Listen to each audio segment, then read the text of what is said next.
Kita tunggu-tunggu bersama.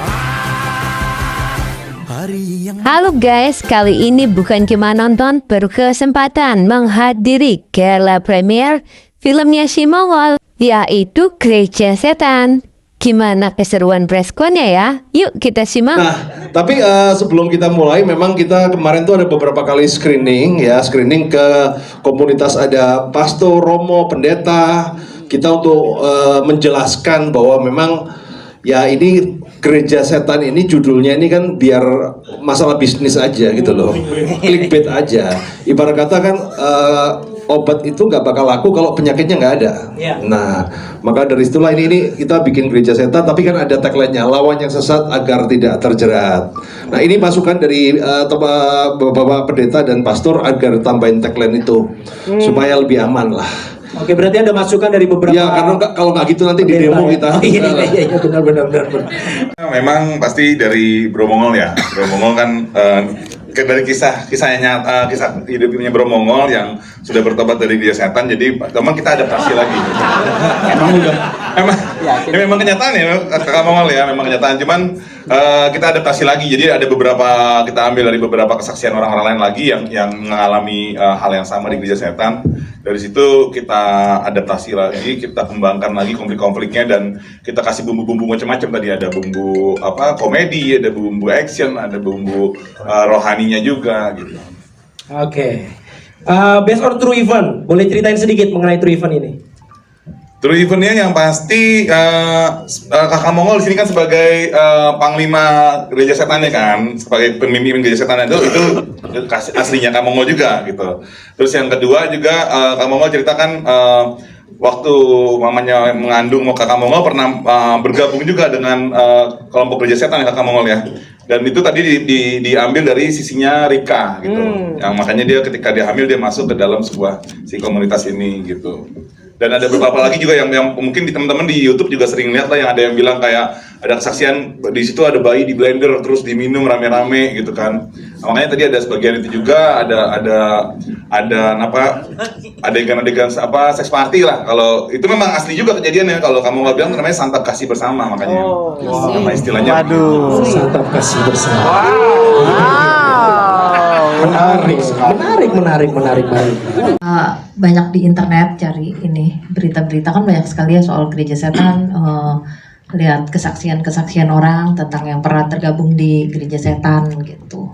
Itu sih. Oke, baik. Seriusnya nih, karena memang kita ngelihat sinopsis ceritanya itu film ini memiliki formula yang beda dari mungkin film-film pada umumnya yang sering kita lihat gitu. Jadi hantunya nih hantu yang beda gitu. Dan ini memang bukan istilahnya apa ya, mungkin khayalan, tapi ini true event, artinya memang benar ada gitu, dan masih ada gitu. Sehingga kita, yang kedua, ada nilai edukasinya di sini. Nah, itu yang paling terpenting. Jadi kita punya goals bukan hanya untuk entertaining atau menghibur, tentunya juga pasti itu kita sediakan, tapi untuk bisa lebih mengedukasi orang-orang supaya tahu nih yang mana sih yang sesat, seperti apa yang sesat, supaya kita tidak terjerat gitu. Saya teringat pas kecil itu saya suka, mimpi saya pingin terlibat dalam sebuah film. Singkat cerita, saya berdoa dengan sederhana, Tuhan, kalau bisa pengen loh main di sebuah film kalau memang Tuhan berkenan. Biasa kan kalau kita doa sama Tuhan kita ngasih waktu ya, setahun, 2 tahun, itu hari Rabu tuh. Udah doa singkat aja. Hari Sabtunya tiba-tiba saya dapat SMS, bro, apa kabar Bro Brian? Namanya aja belum saya save itu, karena pernah ketemu sekali doang dengan yang namanya Bro Teddy. Tapi langsung kalimat keduanya, tertarik nggak untuk main film? Langsung saya kayak merinding gitu. Karena pas doa itu saya bilang ke Tuhan, Tuhan pengen main film apa aja deh, jadi role apa aja, mau terkenal nggak terkenal, mau ceritanya komedi, drama, apa aja. Oke, kalau itu, yang penting tawarannya dari Tuhan. Ya ibarat kata kayak kesempatannya itu bukan saya yang cari. Nah terus pas saya akhirnya diketemuin di malam hari itu, langsung sama ada Bro Nisko, ada Pak Daniel juga. Saya nanya kan, ini film apa? Oh ini film rohani, horor rohani. Itu pertama kali tuh. Saya langsung suka, kan saya suka yang sesat-sesat tuh. Karena biasa dibilang sesat udah. biasa sama netizen dibilang pendeta sesat. Wah langsung saya tertarik. Terus saya tanya, ini jadi apa ya kira-kira? oh kita lagi mencari karakter kayak pendeta muda yang kelihatannya masa lalunya tuh banyak kesesatannya. Kalau bisa yang tatoan. Langsung saya mikir, oh Tuhan, jadi Tuhan ngasih saya sebuah role menjadi diri saya sendiri. Oh, kalau ini saya bisa. Ladies itu karakter yang menarik ya, karena kan dia complicated dia karakternya. Di situ dia menjadi salah satu asistennya Mongol untuk mencari orang untuk jiwa untuk masuk ke komunitas gereja setan. Kalau menurut saya sih Pakai bahasa Inggris saja. Kalau bahasa Indonesia susah pakai Inggris boleh. Iya. Kalau lebih biar ini Manado boleh coba. Maklum syutingnya udah. Gimana ya? Ya Gladys itu karakternya agak bisa dibilang sombong, bisa dibilang juga dia benar-benar karena sombong itu dia confident sama diri sendiri dan dia ngelakuin apapun itu ada tujuan, ada goalnya. Mau dia misalnya dia baik sama orang, mau dia misalnya jahat sama orang, dia pasti goalnya cuma satu doang sih. Oke. Kalau terutama itu apalagi goalnya buat gereja setan. Cara mempersiapkan diri untuk peran yang mungkin penuh tekanan secara emosional. Itu banyak scene-scene emosional dari Kathleen. Persiapannya apa? Jujur itu persiapannya sangat amat berat sih buat aku. Apalagi aku sendiri yang belum pernah main film, aku juga belum pernah jadi pemeran utama juga. Jadi jujur itu menjadi beban berat buat aku. Tapi yang pasti makasih banyak buat Kak Alexandra, Pak Tito, Pak Niko, Koroy, semuanya yang udah memberikan aku kesempatan di film ini. Dan untuk aku bisa masuk ke karakter ini, aku tuh benar-benar mengalami yang aku nggak keluar. Aku juga cuma baca-baca skrip itu sehari bisa 2 kali 3 kali dari awal sampai habis, baru aku gali lagi untuk benar-benar mengalami apa yang dialami sama Ripka ini, dan sangat amat gak gampang. Untuk bisa dapetin karakternya juga aku selalu nanya sama Pak Tito selama reading, dan untungnya juga dibantu sama Bang Jo, sama Kak Ebe juga yang adalah talent coach kita. Aku berterima kasih banget, kalau enggak mungkin aku nggak akan bisa dapetin karakter ini dengan baik. Setiap harinya aku ganti-ganti terus karakternya. Kalau misalnya selama reading itu Pak Tito udah datang, aku udah deg-degan. Aduh, gimana nih, aku belum dapet lagi karakternya, aku masih bingung nih mau kayak gimana. Pak Tito pasti bilang kayak, ini kamu kayak masih terlalu antagonis, kamu kayak nggak kayak gini. Aku kayak, aduh, aku pusing Pak, itu jujur mau nangis. Cuman, ya, aku juga pernah ada satu hari yang aku merasa kalau kayaknya ini emang Tuhan kasih aku lihat bahwa ini loh yang Ripka rasain tuh kayak gini. Jadi satu hari itu bener-bener aku sedih banget. Padahal nggak ada hal yang mau aku sedihin pada saat itu, nggak ada hal atau peristiwa apapun yang terjadi. Ya itu sih mungkin. Wow. Untuk semua warga negara Indonesia tanpa memandang agama, suku maupun apapun, bahwa apa kekhawatiran kita dalam hidup itu salah satunya adalah penyimpangan dalam hal iman. Kalau bahasa Kristennya tuh mungkin bilangnya penyesatan. Nah ini yang harus kita waspadai bersama, karena kadang kalau kita melihat orang dengan baju yang sepersekian rapi, apakah itu udah benar hidupnya? Belum tentu juga. Apakah dia mukanya kayak gua, apakah dia benar ini orangnya baik atau enggak, juga belum tentu. Tetapi kita perlu hanya kata mewaspadai. Jadi di film ini gue juga pas pertama kali dihubungi oleh Bro Tito, karena kebetulan kita juga udah pernah di satu komunitas ibadah yang sama. Jadi pas ditawarin, diajak ngobrol tentang gereja setan, saya selalu sangat ingin banget ketemu orang yang ingin ngomongin tentang satanik, bukan untuk mendalami, tapi bagaimana caranya sih kita melakukan sesuatu yang berguna dalam rangka tanda kutip menyelamatkan mereka-mereka yang terlibat dalam penyesatan tersebut. Jadi di saat ditawarin, gua langsung oke.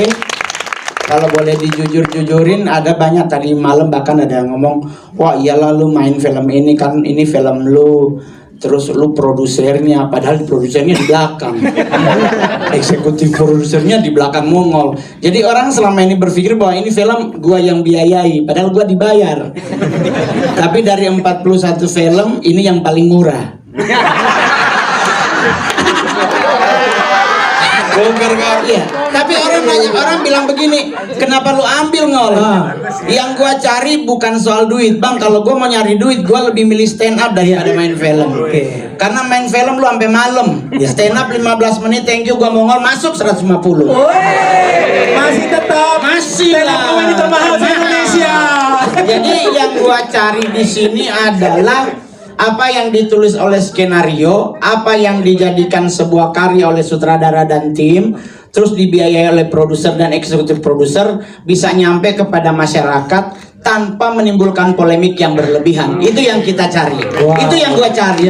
Jadi sekarang pro dan kontra pasti tetap ada dalam setiap film. Saya dulu jadi bencong juga ditegur gereja. Karena kan anak Tuhan masa jadi bencong, tapi perpuluhannya diambil. Curhat lagi Pak Eko. Tapi kalau di film ini gue bersyukur banget, Koroi sangat dibilang humble dan dia mau ada di lokasi syuting, mulai dari kita fitting baju juga beliau ada. Jadi benar-benar beliau sebagai yang punya uang tuh bukan wah ini kan film gue nggak, tapi dia pingin berbagi bersama dengan kita dalam bentuk apapun.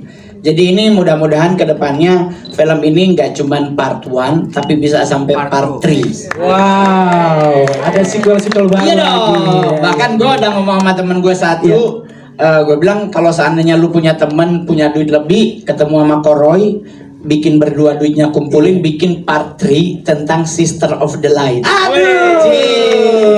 Bongkar dikit tuh udah. Gas, thank you. Kita akan memberikan persembahan. Belum. Bukan ibadah. Bukan di gereja. Bukan ibadah. Sorry. Asar silakan diadakan. Tapi gue mau nanya sama MC, Iya, saya. kenapa lu nggak diajak main? Nah itu dia.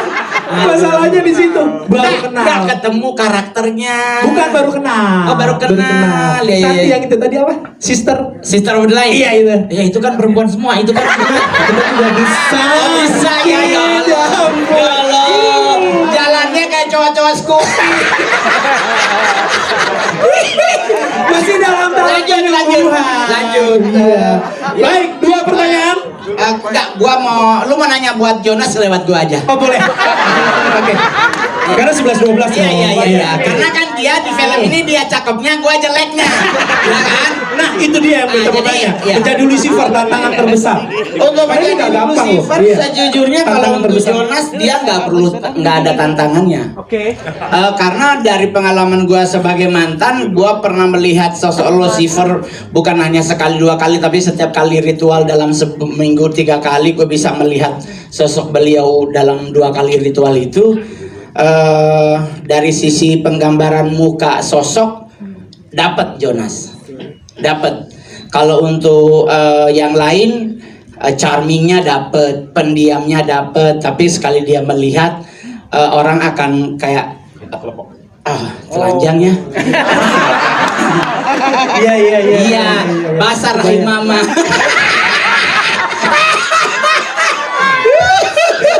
Jadi maksudnya penggambaran sosok satanik Lucifer yang selama gue bergaul bang dunia artis ya, gue kenal ada banyak cowok-cowok cakep di dunia artis. Jonas sama Robby Purba adalah 2 sosok yang sangat mirip dengan L di saat L jadi baik. Tapi kebaikan L itu hanya sepersekian detik karena dia akan kembali seperti muka Mongol. Dia nggak mau ngelepasin, tapi kalau Tuhan menyelamatkan nggak akan gua sia-siakan keselamatan itu. Jadi biarin aja dia mau ngirim siapa. Lagian juga saya di Indonesia Pak. Jadi kalau dia mau ngirim setan Indonesia kan cacat semua Pak. Jadi nggak ada yang perlu ditakuti ya kan. Dia datang pocong gua lipet dia lagi. Pak, gua taruh paku payung. Ya kalau gua di Eropa, di Amerika kan kalau ketemu setan kan ada senso, kapak, lembing apa ya kita meninggal gitu gayung. Gua kasih nih nek. Nggak, jadi biarin aja kalau mereka tidak mau melepas, tetapi keselamatan yang Tuhan beri nggak akan pernah Mongol sia-siakan. Gimana guys, makin penasaran nggak untuk nonton film Gereja Setan? Nah, teman-teman bisa nonton film Gereja Setan serentak 11 September 2025 ya.